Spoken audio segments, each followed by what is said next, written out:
தமிழ்நாடு தான் விஜய், இந்த விஜய் தான் தமிழ்நாடு. வணக்கம். கிட்டத்தட்ட ஒரு சர்வாதிகார மனப்பான்மைக்கு நீங்க வந்துட்டீங்க.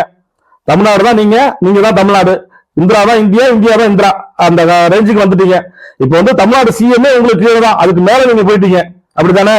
உங்க சம்பாத்தியத்திலிருந்து இதுவரையிலும் இந்த மக்களுக்கு ஒரு 10 பைசா நீங்க எடுத்து என்ன செஞ்சிருக்கீங்க? அதுக்கு உங்கள்ட்ட பதில் இருக்கா? நீங்க இந்த துறைக்கு வந்து எத்தனை வருஷம் ஆகுது?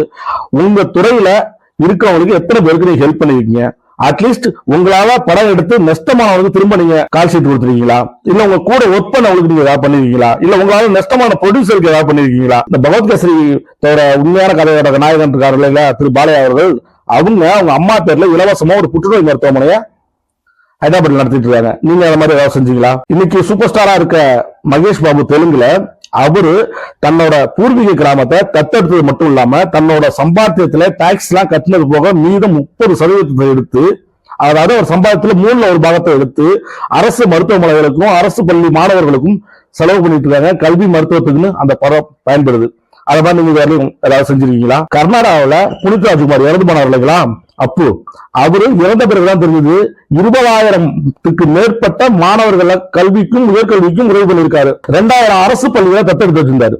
அத மாதிரி நீங்க ஏதாவது பண்ணீங்களா? நடிகர் சூர்யா அகரம்னு ஒரு பவுண்டேஷன் ஆரம்பிச்சு எந்த வகையான எதிர்பார்ப்பும் இல்லாம பல மாணவர்களை மருத்துவர்களாகவும் இன்ஜினியர்களாகவும் IAS IPS பயிற்சிக்கும் அனுப்பி பல குடும்பங்களோட தலையெழுத்தே மாத்திருக்காரு. கல்விதான் ஒரு மாற்றத்தை தரும் சொல்லிட்டு இறங்கி செஞ்சிட்டு இருக்காரு. அத மாதிரி நீங்க ஏதாவது செஞ்சிருக்கீங்களா?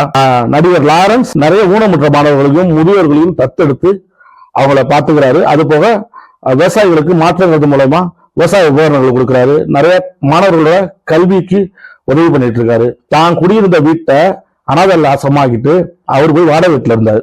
அந்த மாதிரி நீங்க ஏதாவது பண்ணிருக்கீங்களா? இந்த பையன், சின்ன பையன் பாலா, அவன் எவ்வளவு ஹெல்ப் பண்றான், எத்தனை மக்களுக்கு வாழ்வாதாரத்தை ஏற்படுத்தி கொடுத்து இருக்கான். அத மாதிரி நீங்க ஏதாவது பண்ணீங்களா? எதுவுமே இல்ல. அங்க இருந்து நேரா உட்காந்து நானா சிஎம் 2026 அப்படிங்கிற மனநிலை வாழ்றீங்களே. ஆனா இது ஒரு மனநோய். தயவு செய்துன இந்த மனநிலையை மாத்தீங்கன்னு தயவு செய்துன ஒரு தம்பியா சொல்றேன். நல்ல மருத்துவரை போய் ஆலோசனை பண்ணுங்க. நான் மருத்துவ சிகிச்சை உங்களுக்கு ரொம்ப அவசியம். தயவு செய்து அண்ணனை யாராவது மருத்துவமனை கூட்டு போங்க. குடும்பம் தான் ஒரு பொறுப்பு இல்லாம இருக்காரு அப்படின்னு சொல்லிட்டு கண்டவளோட சொல்லிட்டு கண்டுக்காம விட்டுட்டுங்கிறதுக்காக ரசிகர்களை நீங்களும் இப்படி விட்டாதீங்க. பாவம், அண்ணனுக்கு மேல உங்களுக்கு உண்மையான அக்கறை இருந்ததுன்னா தயவு செய்து கொண்டு போய் விஜய் அண்ணனா ஒரு நல்ல மருத்துவமனையில சேர்ந்து உரிய மனநோய் சிகிச்சை எடுக்க சொல்லுங்க.